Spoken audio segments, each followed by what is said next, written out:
হক এবং বাতিলের পার্থক্য করার সমর্থ পার্থক্য করার মতো জ্ঞান আল্লাহ তাআলা তার মধ্যে দিয়ে দিবে। সুবহানাল্লাহ বলে। হক কোনটা বাতিল কোনটা এটা আমরা চিনি না। এদিকে অনেক লম্বা কথা।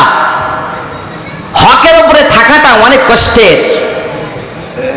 শেষ জামানায় আমরা হাদিসটা সবাই জানি, শেষ জামানায় এমন একটা জামানা আসবে আগুন হাতে রাখা সম্ভব হবে, কিন্তু ইমান রাখা অনেক কঠিন হয়ে যাবে। হয়েছে তা দেখেন না, হাতে নাতে দেখেন না। 10 টাকা দিলে ভোটটার দিকে, 10 টাকা দিলেই মেধাটার দিকে, 10 টাকা দিলে তার সাবেই গাওয়ার কুল নেই, তার পিছনে থাকার লোকের অভাব নেই। তাহলে বোঝা গেল আমরা টাকার পাগল, আল্লাহর পাগল কেউ না। আল্লাহ তাআলা বলেন এই হক এবং বাতিলের পার্থক্যটা আল্লাহ তাআলা বোঝার মতো তৌফিক আল্লাহ তাআলা দান করবেন। আল্লাহ তাআলা বলেন ইয়া আইয়ুহাল্লাযীনা আমানুত্তাকুল্লাহা ইয়াজআল লাকুম ফুরকানান ওয়া ইউকাফির আনকুম সাইয়্যাতিকুম ওয়া ইয়াগফির লাকুম আল্লাহু যুল ফাদলিল আযীম। আল্লাহ তাআলা বলেন হে ঈমানদারেরা, তোমরা আল্লাহ তাআলাকে ভয় করো, তাহলে তিনি তোমাদেরকে সত্য এবং মিথ্যা পার্থক্য করার মতো তৌফিক আল্লাহ তাআলা তোমাদের মেধার মধ্যে দিয়ে দিবেন। কোনটা সত্য, কোনটা হক, কোনটা বাতিল, এটা চেনার মতো ক্ষমতা আল্লাহ তাআলা তোমাকে দিয়ে দিবে।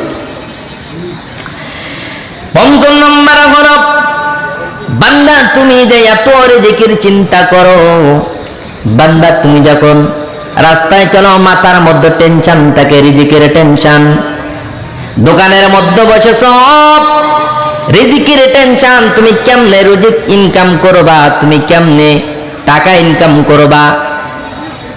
একটা আমল আমি আপনাদের শিখাই দিই, মুসলিম শরীফের মধ্যে আসছে, হাদিসটা আবু দাউদ শরীফের মধ্যে আসছে। আল্লাহর হাবিব রাসূল পাক সাল্লাল্লাহু আলাইহি ওয়াসাল্লাম হযরত আবু উমামা রাদিয়াল্লাহু তাআলা আনহুকে একটা শিক্ষা দিয়েছিলেন। একদিন মসজিদে নববীতে হুজুর পাক সাল্লাল্লাহু আলাইহি সাল্লাম ঢুকে দেখেন হযরত আবু উমামা রাদিয়াল্লাহু তাআলা বসা। কিতাবের মধ্যে আসছে আবু উমামা রাদিয়াল্লাহু তাআলা বসা অবস্থায় যখন পাইলেন, আবু উমামাকে বললেন, আবু উমামা রে, সময় কেন তুমি মসজিদে বসে আছো? আবু উমামা বললেন, ইয়া রাসূলুল্লাহ, ইয়া হাবিবাল্লাহ, রিজিকের টেনশন আমার ব্রেনটার মধ্যে ঘুরতেছে। রিজিকের টেনশন? কিসের টেনশন? রিজিকের টেনশন। তকদিরের কি আছে না আছে এই টেনশনে, ঋণী আছে অনেক, এই জন্য করে টেনশন মাথার ভিতরে ঘুরতেছে, যার কারণে টেনশন যুক্ত হয়ে আছে। আল্লাহ রাসূল বললেন, আবু উমামা, আমি তোমাকে একটা আমল শিখাই দিব। দুইটা রিওয়ায়াতে, দুইটা বর্ণনায় দুই রকম ভাবে রিওয়ায়াতটা আসছে, তবে আমি সহজ রিওয়ায়াতটা আমি আপনাদের একটু বলি। হযরতে আশরাফ আলী থানভী রাহমাতুল্লাহ আলাইহি উনি ওনার কিতাবের মধ্যে লেখেন, উনি একটা আমল শিক্ষা দিয়েছিলেন। আরেকটা আমল শিক্ষা দিয়েছিলেন, সেটা বলতে গেলে অনেক একটু লম্বা হয়ে যাবে, ওটা আমি যেমন শুধু সহজ একটা আমল শিক্ষা দিয়েছিলেন যে আমলটা যদি কোনো বান্দা করে আল্লাহ তাআলা তার অগণিত নিয়ামত, অগণিত রুজিক চিন্তা আল্লাহ তাআলা দূর করে দেবেন। সুবহানাল্লাহ পড়েন। হযরত আবু উমামা রাদিয়াল্লাহু তাআলা শিক্ষা দিয়েছিলেন, আবু উমামা, তুমি 2 রাকাত নামাজ পড়বে। কয় রাকাত নামাজ? 2 রাকাত নামাজ পড়বে। 2 রাকাত নামাজের প্রথম রাকাতে আয়াতুল কুরসি পড়বে। কি পড়বে? আয়াতুল কুরসি পড়বে, যেটাকে ইসমে আযম বলা হয়। আল্লাহু লা ইলাহা ইল্লা হুয়াল হাইয়ুল কাইয়্যুম 3 নাম্বার পারার প্রথম নাম্বার পৃষ্ঠায় আছে, এইটা পড়বে। দ্বিতীয় রাকাতে তুমি পড়বে সূরাতুল ইখলাস, 3 বার পড়বে অথবা 1 বার পড়বে। এরপরে সিজদাতে যে তুমি সুবহান রাব্বিয়াল আ'লা, রুকুতে গিয়ে সুবহান রাব্বিয়াল আযীম, এই দোয়াগুলো পড়ার পর একটা দোয়া পড়বে। দোয়াটা হলো আল্লাহুম্মা কফিনি বিহালালিকা আন হারামিকা ওয়া আগনিনি বিফadলিকা আম্মান সিওয়াক। সবাই বলেন, আল্লাহুম্মা কফিনি বিহালালিকা আন হারামিকা ওয়া আগনিনি বিফাদলিকা আম্মান সিওয়াক। এই দোয়াটা তুমি পড়বে। হযরত আবু উমামা রাদিয়াল্লাহু তাআলা বলেন, এই আমলটা আমি কয়েকদিন করার পরে আমি দেখেছি কোন দিক দিয়ে যে রুজি আল্লাহ তাআলা আমাকে দান করেছে আমি কল্পনাও করতে পারি না। এই মুখ জায়গা থেকে আমার রুজি আসি। সুবহানাল্লাহ পড়েন। আল্লাহ তাআলা বলেন, ওমান ইয়াত্তাকিল্লাহা ইয়াজআল লাহু মাখরাজা ওয়া ইয়ারযুকুহু মিন হাইসু লা ইয়াহতাসিব। সুবহানাল্লাহ। ৫ম নাম্বার রিজিক, ৫ম নাম্বার পুরস্কার হলো অনিয়মিত রিজিক আল্লাহ তাআলা তাকে দান করবেন। সুবহানাল্লাহ পড়েন। এরপর আল্লাহ তাআলা বলেন, আল্লাহ তাআলা বলেন ৬ষ্ঠ নাম্বার হলো ফাইন্নাল্লাহা ইউহিব্বুল মুত্তাকিন। বান্দা যখন তাকওয়া নিয়ে চলবে তখন আমি আল্লাহ তাকে মহব্বত করব। কি করব উদারে বলেন? মহব্বত করব। দেখেন বান্দা যদি আল্লাহর মহব্বতের পাত্র হয়ে যায়, তা বান্দাকে আল্লাহ যদি মহব্বত করে, পৃথিবীর কোনো মানুষ যদি তাকে মহব্বত না করে, তাহলে কোনো আসবে যাবে? কোনো ক্ষতি আছে না।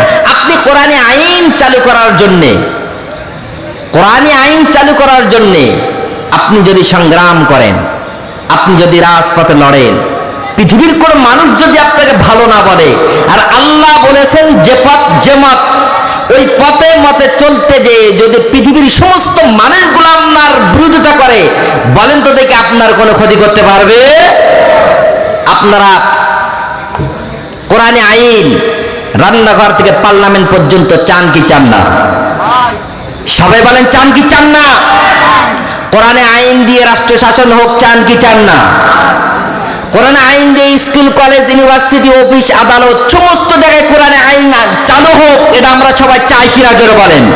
এই আহত শিয়ালের ঘ্রাণের কথা শুনতে পাচ্ছি না, শুনে গর্জন দিয়ে বলেন চাই কি চাই না? আল্লাহকে সন্তুষ্ট করার জন্য, আল্লাহর ভালোবাসা পাওয়ার জন্য জীবনকে বিলিয়ে দিতে চাই কি চাই না?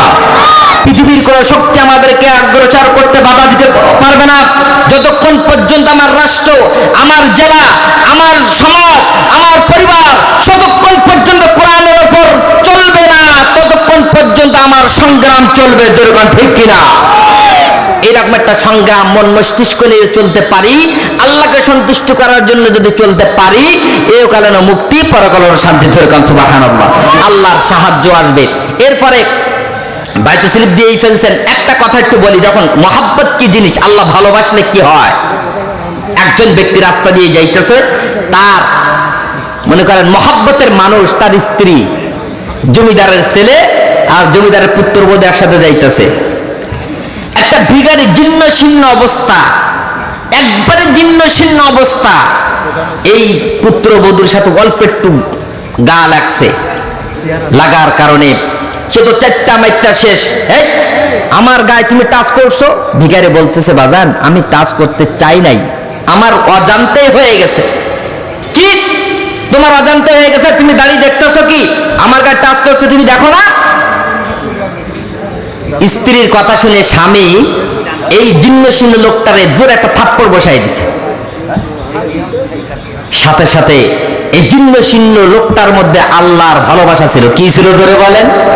আল্লাহর ভালোবাসা ছিল। সে যেখানে বিচারা দেওয়ার সেখানে শাহাদত আঙ্গুল চক্রে বিচারা দিয়েছে, শাহাদত আঙ্গুল চক্রে বিচার দিয়েছে। এ আসমানের মালিক, পৃথিবীতে কি হয় সবকিছু তুমি দেখো, আমার সাথে কি হয় তুমি দেখো না?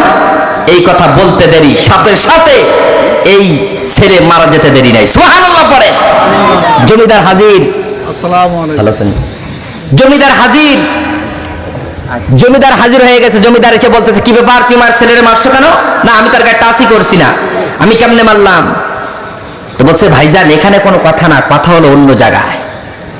তোমার মহব্বতের মানুষ, তোমার ছেলের মহব্বতের মানুষ, তার স্ত্রী তার স্বামীর কাছে বিচার দিয়েছে, তার মহব্বত সহ্য না করতে পেরে আমার গালে থাপ্পড় বসায় দিয়েছে, আমারও একজন ভালোবাসে। সুবহানাল্লাহ পড়েন।